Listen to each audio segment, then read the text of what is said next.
Mesdames et messieurs, bienvenue sur gms.sn. Comme tous les week-ends, votre magazine hebdomadaire Recap News vous récapitule l'essentiel de l'actualité de la semaine. Voici le sommaire. Dans le cadre des activités civilo-militaires, le commandant de la zone militaire numéro 5, en liaison avec les autorités administratives et académiques, ont organisé ce lundi une cérémonie de levée des couleurs à l'université Assane Seck de Ziguinchor. La cérémonie a été présidée par le gouverneur de la région de Ziguinchor. La mesure du président de la République Macky Sall qui tend à généraliser le parrainage divise la classe politique ainsi que les citoyens. Si certains sont en phase avec le chef de l'État, d'autres par contre estiment que ce projet est antidémocratique. Plusieurs centaines d'enseignants ont pris part à la marche nationale organisée à Ziguinchor par le groupe G6, syndicat d'enseignants les plus représentatifs. Cette manifestation qui a viré à la violence était interdite par l'autorité préfectorale qui est par la suite revenue sur sa décision. C'est tout pour le sommaire, le développement, c'est dans un instant.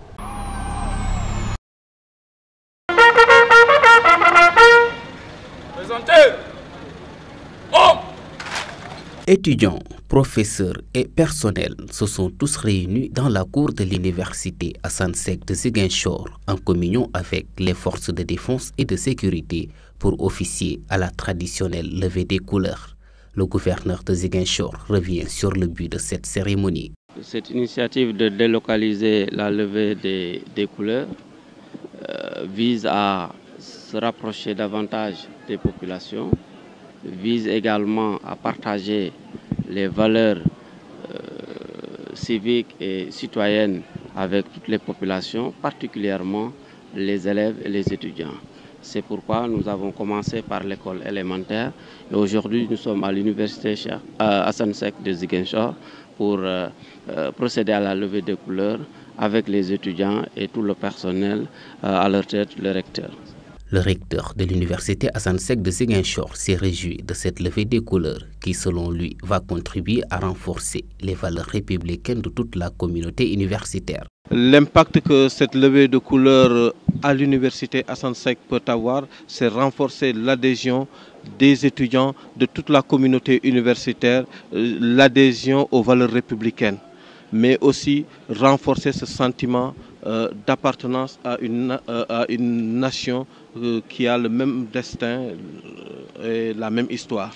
Et voilà un peu aujourd'hui ce que nous ressentons ici à l'université Assane Seck de Ziguinchor, c'est remercier le gouverneur et toute l'administration territoriale, mais aussi les forces de défense et de sécurité, mais aussi féliciter la communauté universitaire pour s'être mobilisée pour cette levée de couleurs, en réalité, qui est un acte de citoyenneté.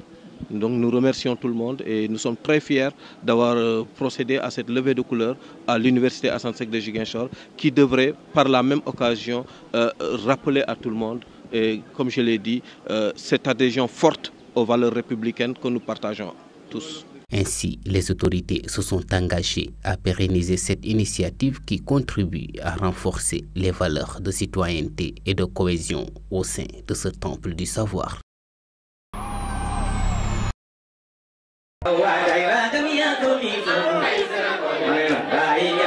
C'est ce week-end que le village de Mangoulin a célébré la nuit du prophète Mohammed, paix et salut sur lui. Ce fut, comme chaque année, l'occasion de réunir tous les fils de Mangoulin et cette fois à Bignona et de débattre du thème relatif à la responsabilité des parents et de leurs enfants dans la pratique de l'islam. Il y a un travail de sensibilisation à faire, mais on est heureux de constater que progressivement, la diaspora s'implique. Ça se faisait des années où on ne constatait aucune participation étrangère dans la gestion financière de ce gamou-là. Mais aujourd'hui, on est en train de constater effectivement que la religion est en train de pénétrer davantage les cœurs des populations de Mangoulène, ici dans Mangoulène, dans ce Sénégal et hors du Sénégal. Et si on est d'accord pour dire que chaque père de famille est considéré comme un berger et qu'il sera appelé à expliquer comment il a géré sa bergerie, il faut accepter également pour dire que chaque père de famille est un responsable devant ses enfants, devant sa famille. Et donc il serait important Et il est même important, je devrais dire, que cette famille-là soit bien éduquée, que cette famille-là soit mise sur le bon chemin, le chemin qui mène vers l'islam, le chemin qui mène vers Dieu et le chemin recommandé par notre prophète sallallahu alayhi wa sallam. Ce fut également le moment choisi pour étaler devant les autorités les difficultés qui plombent le développement du village. Les difficultés et problèmes qui freinent le développement du village de Mangoulène ont pour nom l'absence de pistes de production adéquates. Mangoulène ne dispose pas de pistes de production qui permettent aux véhicules d'y accéder facilement. Cette situation est encore pire pendant la saison des pluies du fait de l'impraticabilité des routes ou sentiers. Le parrain du Gamou est Imamina Dafé, coordinateur national du PRODAC, qui s'est fait représenter avec un message pour les jeunes notamment. C'est un message envers la jeunesse, que cette jeunesse soit dynamique, soit engagée dans le développement, dans ce qu'il est en train de faire un peu partout au Sénégal, c'est-à-dire le développement agricole à travers le PRODAC. Il a la responsabilité de ce grand programme de l'État, il est en train de le mettre en œuvre un peu partout au Sénégal et il souhaiterait le mettre en tout cas dans le département. Et c'est la raison pour laquelle il ne peut pas le faire sans la jeunesse. Il appelle à la mobilisation et à l'implication de la jeunesse. La présence du marabout Elhadj Fonsou Bodian a rehaussé l'événement et la venue de plusieurs autres dignitaires religieux et politiques comme le député Moussa Sané, originaire de Mangoulène, venu avec des représentants du ministre Aminata Angélique Manga, démontre de l'importance que les uns et les autres accordent à des rendez-vous de ce genre. GMS Bignona, Lamine Badiane.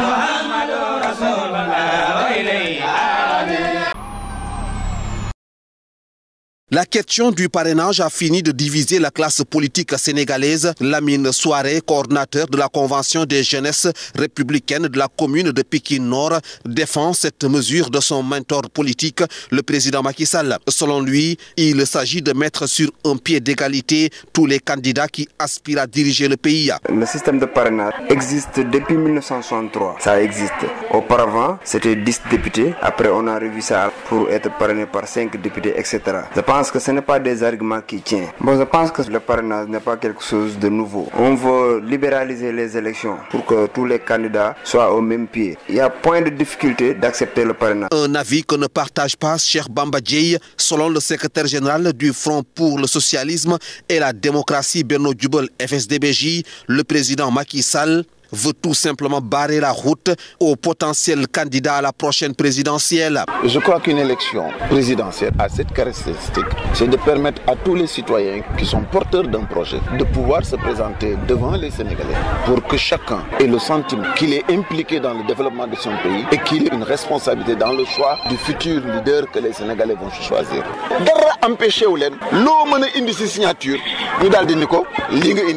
En réalité, ce que Macky Sall veut, c'est tout un système totalement différent du système démocratique qui veut que les citoyens décident de qui doit être président de la République. Même les citoyens lambda s'intéressent à cette question de parrainage qui a fini d'installer une vive polémique. Youssou Diédhiou parle de système antidémocratique.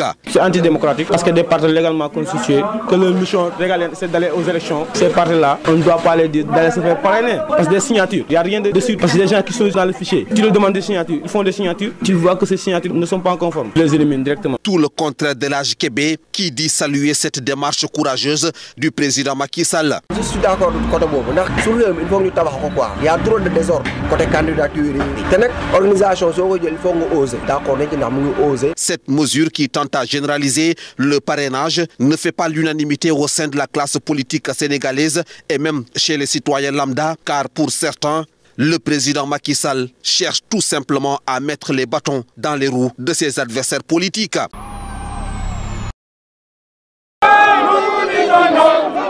Ils étaient des centaines d'enseignants à braver l'interdiction du préfet de Ziguinchor. Dès leur sortie du lycée Djignabo où ils tenaient leur assemblée générale, ces enseignants ont fait face aux forces de l'ordre.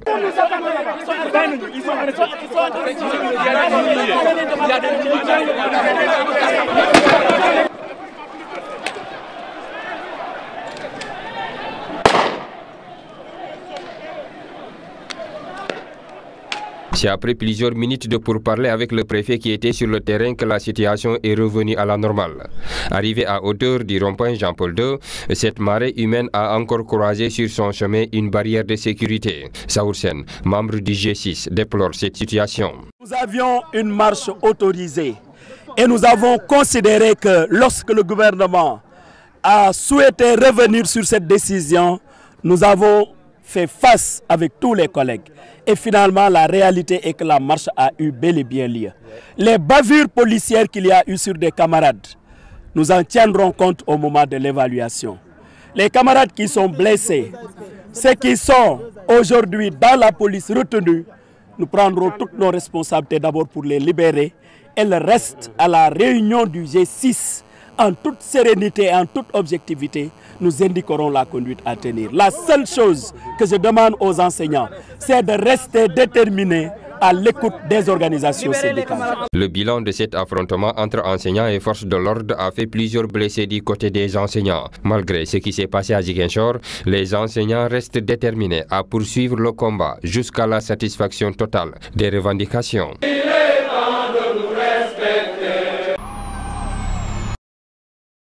Un projet de 65 585 700 francs CFA pour une durée de 2 ans, dénommé projet d'appui à l'entente interdépartementale de Ziguinchor en vue de soutenir le développement économique durable et l'attractivité du territoire, a été lancé ce vendredi au conseil départemental de Ziguinchor. Mamina Kamara est le président de l'entente interdépartementale de Ziguinchor. La première action consiste à l'accompagnement institutionnel de l'entente et de renforcement des capacités de maîtrise d'ouvrage des collectivités départementales, le pilotage et la formation des élus, mais aussi l'appui à la mise en œuvre d'une politique de développement durable et la promotion des énergies renouvelables, c'est-à-dire l'environnement. Le potentiel photovoltaïque, mais aussi l'assainissement des campements et la sensibilisation aux EDD. Cette coopération décentralisée entre l'entente interdépartementale de Ziguinchor et la région Grand Est ex-Alsace date de 1996. Les actions menées à l'occasion ont permis de renforcer la professionnalisation et la structuration des bénéficiaires. Abderrahim El Khantour est le directeur adjoint de l'Europe et de l'international à la région Grand Est de France. Les relations entre nos deux territoires ne datent pas d'aujourd'hui, ils ont toute une histoire derrière. Le deuxième élément, c'est le lancement de projets dont il a parlé le président Camara tout à l'heure, qui bien évidemment s'inscrit dans le cadre des relations de coopération décentralisée internationale entre la région Grand Est et la région de la Basse-Casamance, et de le lancer aujourd'hui afin d'apporter une valeur ajoutée, un développement inclusif et durable pour cette région qui regorge d'un potentiel énorme dans plusieurs secteurs. Le projet vise à renforcer les capacités de maîtrise d'ouvrage des collectivités départementales rassemblées en entente autour des priorités économiques et de développement durable. Voilà qui met fin à ce magazine. Merci de l'avoir suivi. Passez un excellent week-end et à la semaine prochaine.